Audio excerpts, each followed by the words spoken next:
السلام عليكم ورحمة الله تعالى وبركاته. وعليكم السلام ورحمة الله وبركاته. الحمد لله الذي جعل الشمس والقمر بحسبان والنجم والشجر يسجدان وفضل زمانا على زمان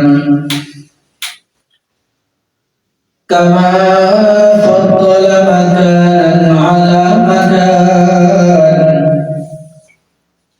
وإنسانا على إنسان ونشهد أن لا إله إلا الله وحده لا شريك له ونشهد أن سيدنا وسندنا وحبيبنا وحبيب طبيبنا وطبيب قلوبنا ومولانا محمدا عبده ورسوله لا ضد له ولا ند له ولا مثل له ونشهد أن سيدنا وسندنا وحبيبنا وحبيب طبيبنا وطبيب قلوبنا ومولانا محمدا عبده ورسوله صلى الله تعالى عليه وعلى آله وأصحابه وبارك وسلم تسليما كثيرا وبعد فأعوذ بالله من الشيطان الرجيم بسم الله الرحمن الرحيم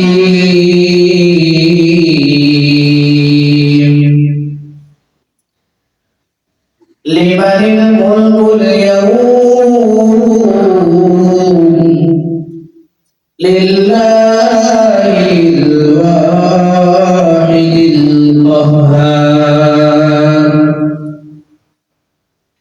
أو كما قال النبي عليه الصلاة والسلام خيركم من تعلم القرآن وعلمه صدق الله مولانا العظيم وصدق رسوله النبي الأمي الكريم ونحن على ذلك من الشاهدين والذاكرين والشاكرين والحمد لله رب العالمين. اللهم صل على محمد وعلى آل محمد كما صليت على إبراهيم وعلى آل إبراهيم إنك حميد مجيد.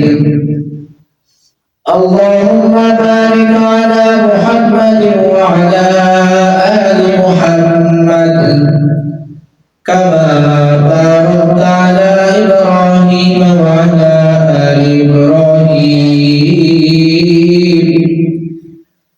إنك حميد مجيد. رب اشرح لي صدري ويسر لي أمري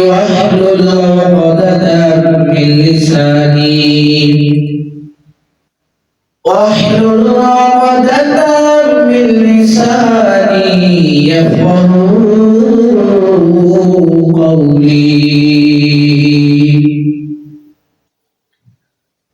مقبول تو ہے شجائے قابل تو بہت ہے مقبول تو ہے شجائے قابل تو بہت ہے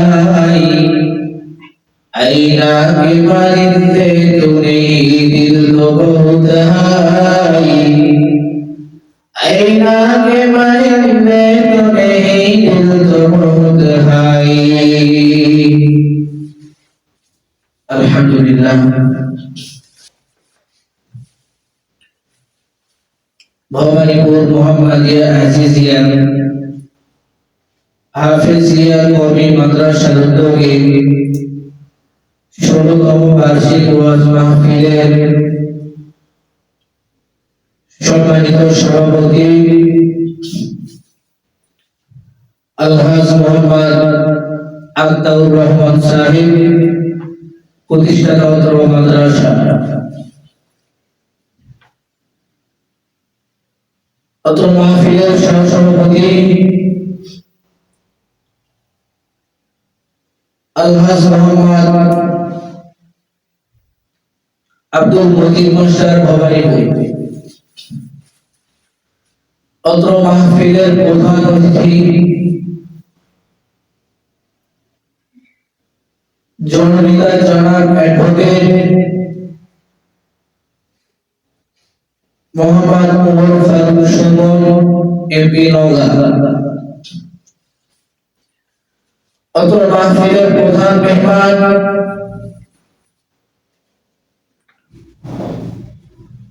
হযরত মাওলানা মুফতি ফিরোজ আহমেদ দামাত বরকাতুহু আলিয়া নায়েব মুহাদ্দিস জামিয়া আরাবিয়া দারুল উলুম মাদ্রাসা সান্তাহা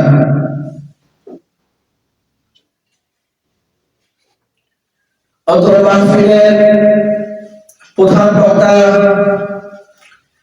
বিশিষ্ট ইসলামী চিন্তাবিদ মুফাসসির কুরআন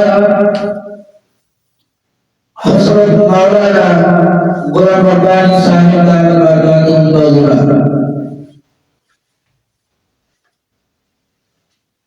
সমস্ত শ্রোতাগণ সবার প্রতি আমার সালাম আসসালামু আলাইকুম ওয়া রাহমাতুল্লাহি ওয়া বারাকাতুহু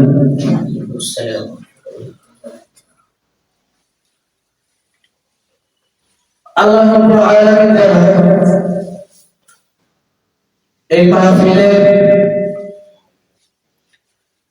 আমাকে কিছু কথা বলা এবং আপনাদেরকে কিছু কথা শ্রবণ করা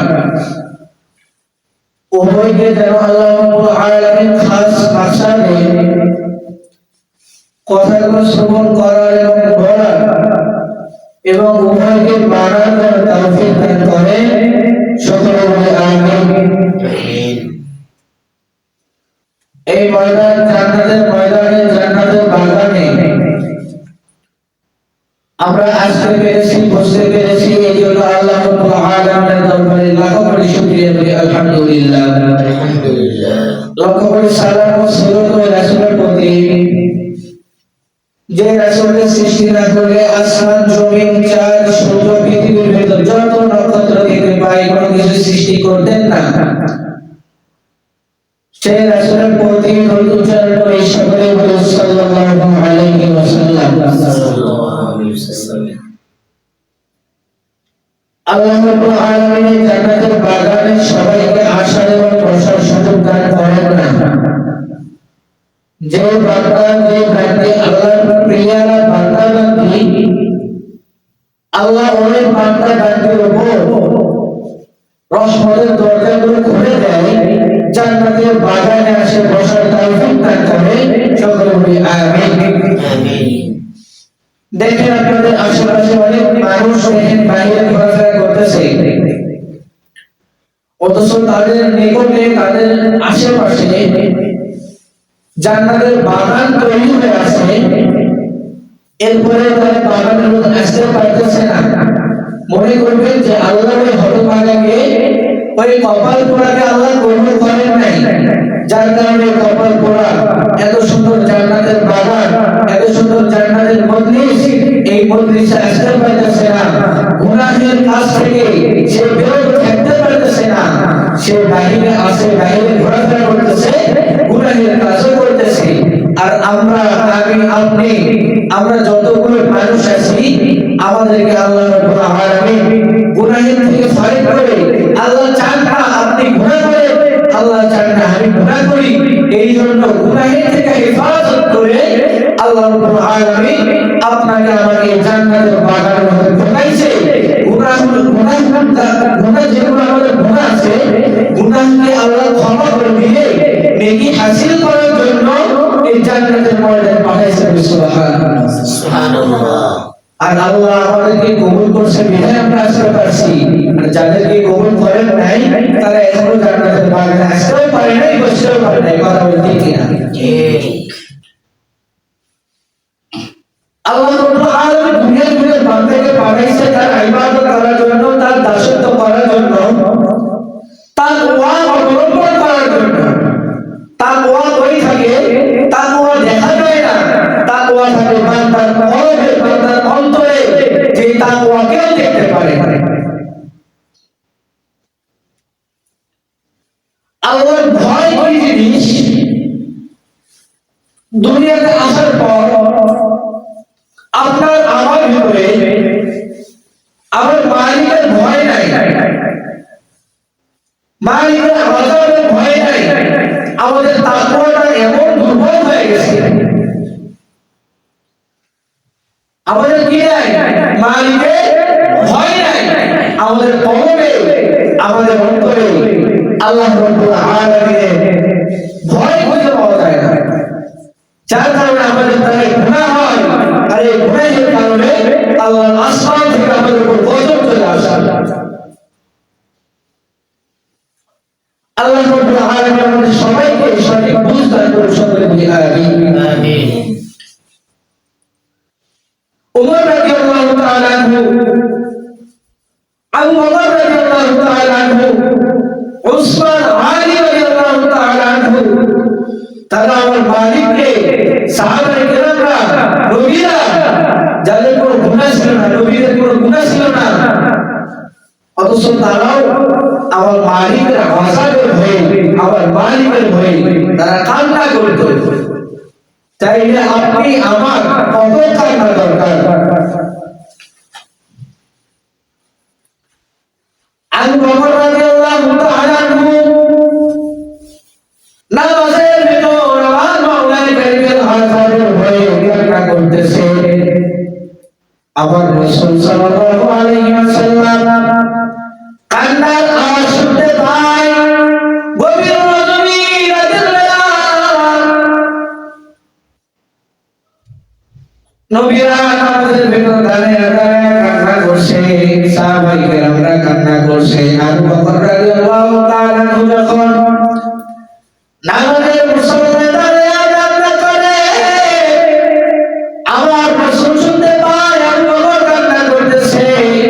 আবু বকর তো নামাজের ভিতর মগ্ন হয়ে গেছে, নামাজ পড়তেছে। আমার রাসূল সাল্লাল্লাহু আলাইহি ওয়াসাল্লাম বিশ্বনবী জনাব মুহাম্মদুর রাসূলুল্লাহ সাল্লাল্লাহু আলাইহি ওয়াসাল্লাম আবু বকরের পেছনে এসে দাঁড়িয়ে গেছে। আবু বকর বুঝতে পারলেন যে আমার পিছে কেউ আসছে। আবু বকর নামাজ শেষ করে দিলেন। নামাজ শেষ করে দেওয়ার পর তাকে দেখে আমার নবী, মায়ার নবী হযরত মুহাম্মদুর রাসূলুল্লাহ সাল্লাল্লাহু আলাইহি ওয়াসাল্লাম নামাজের পিছনে দাঁড়ায় আছে। আবু বকর ডাকতে বলে, ইয়া রাসূলুল্লাহ, ইয়া হাবিবাল্লাহ, আপনি এখানে কেন আসছেন? আমার মায়ের বলে, আবু বকর তুমি কেন কান্না করতেছো? আমি তোমার কান্নার আওয়াজ শুনি না, আমি চলে আসলাম, আমার ঘুম ভেঙে গেছে। আবু বকর ডাকতে বলে, ইয়া রাসূলুল্লাহ, ইয়া হাবিবাল্লাহ,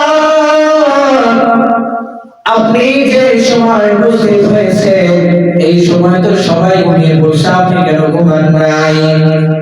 আমার রাসূল বলে, আবু বকর আমি ঘুমাইছিলাম, তোমার কান্না শুনে না আমার ঘুম ভেঙে যায়।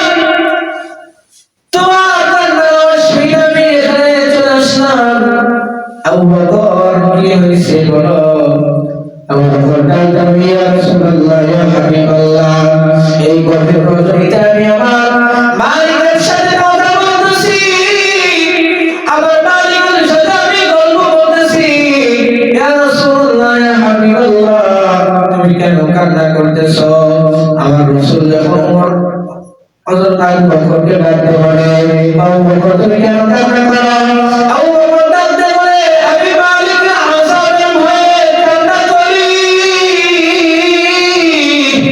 আমি আযাবের ভয়ে কান্না করতেছি আমার রাসূল ডাকতে বলে আবু বকর কান্না করার কি দরকার আল্লাহ রাব্বুল আলামিন তো তোমাকে জান্নাতের সার্টিফিকেট দিয়ে দিয়েছে তারপর তুমি কেন কান্না করতেছো আবু বকর ডাকতে বলে আমার মালিক যদি হাসরের ময়দানে কিয়ামতের ময়দানে আমাকে জিজ্ঞাসা করে ও আবু বকর আমার জন্য কি নিয়ে আসছো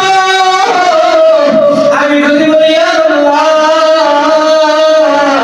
ও মাওলানা কারীম আমি আপনার জন্য নামাজ নিয়ে আসছি রোজা নিয়ে আসছি কোরআন তেলাওয়াত নিয়ে আসছি আমার মালিক যদি হইতে আমাকে বলে আবু বকর